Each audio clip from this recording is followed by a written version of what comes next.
Hey guys, third day of the real-time strategy fest from Steam. Just giving you a little overlook what is going on my side, how the game is working, how everything is happening.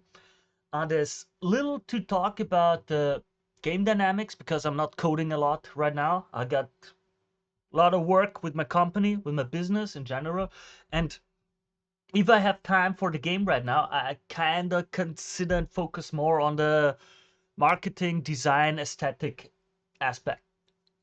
So let's go through it. Quartermaster, we are in the game. We're in it. I found out there is a second game that's got the name Quartermaster.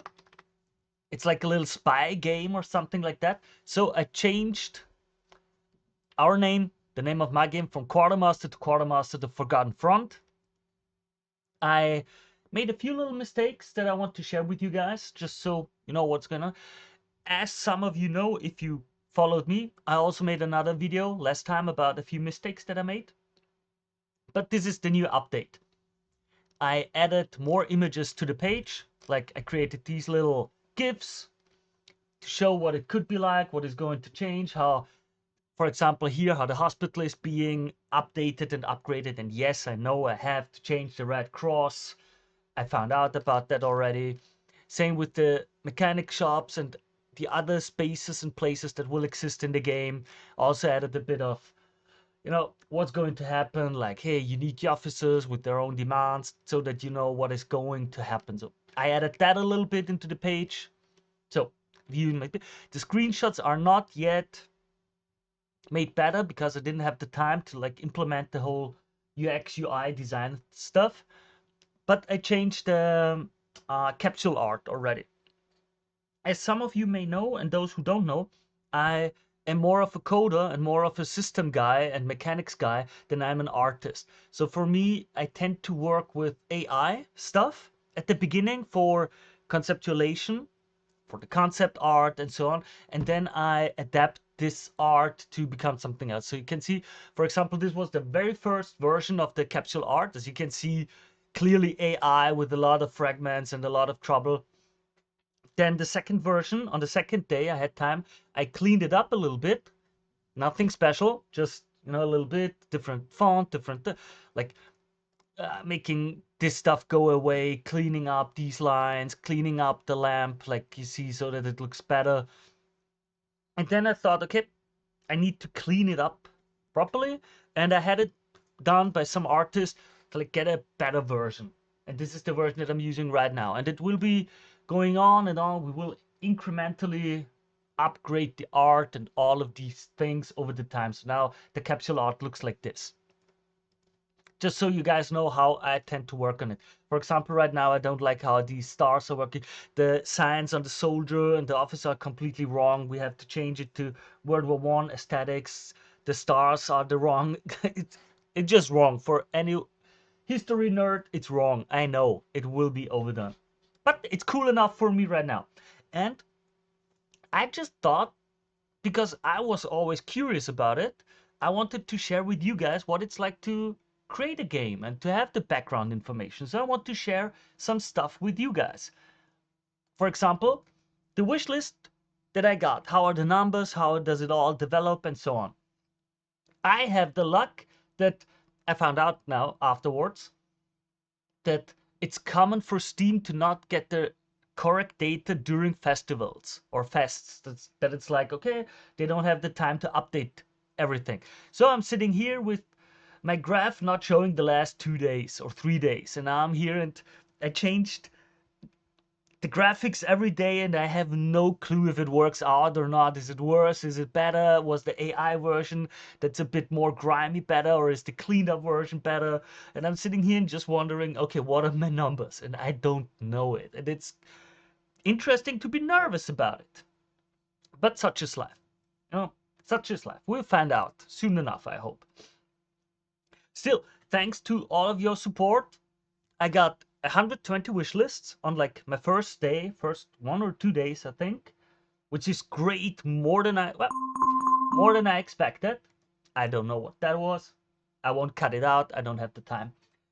The don't know how many of these wish lists are part of the festival, genuinely, who are curious about the game, and how many of those are just people who saw my posts and wanted to support me. I would say at least 3/4 are just people who want to support it, and like 1/4 is people who are genuinely interested in the game. But I would have no problem if it's more people who genuinely are curious about the game. Now let's go through a few under. I think those numbers are low. For me personally, they are high, but in general they would be low. I think someone who's got a proper page set up, proper screenshots and everything should have like 50 to 100 wish lists a day, and not like 100 wish lists with all of these little posts that are made and asking for support and so on. So I don't know. Now let's go through this. This is the impressions and visits. As you can see, the posts worked, got quite a few visits. Bot traffic is going down, was at first quite high, but I think now they all crawled the data and everything and scraped it. And now we're further down. We'll see how it develops in the next few days. What else? I want to share with you what I see about the countries that are looking at it. Surprisingly, there's a lot of Russians looking into this game. No clue if they are bots or real or not or whatever. Hong Kong, Germany. I've just got a English page, so I'm considering to like create more different language pages. Might be. And I just wanted to share this a little bit with you so that you see, okay, is it good? Is it not? I have absolutely no clue if those are good numbers or not. I've got around 3,000 impressions and like 860 people clicked on the capsule art or something to look at the page. Here we could see, I just show it for a moment and won't go through the numbers. Those people who are curious about it can go through the numbers on their own, like pause the video, because here you can see where the people came from, like from a tag page, from where in Steam, or where from externally did they come from, how many percent and so on. Maybe you can make some, stuff for yourself, just analyzing that stuff. I will keep it, sharing it over the course of the development with all of you. And that's basically it for today. What else can I tell you guys? That's it. Oh, yeah. I got one more thing. As I said, mainly worked on these graphics and the stuff. I thank you all for the great feedback all the time to make it work better. One thing is here, it's my game listed in the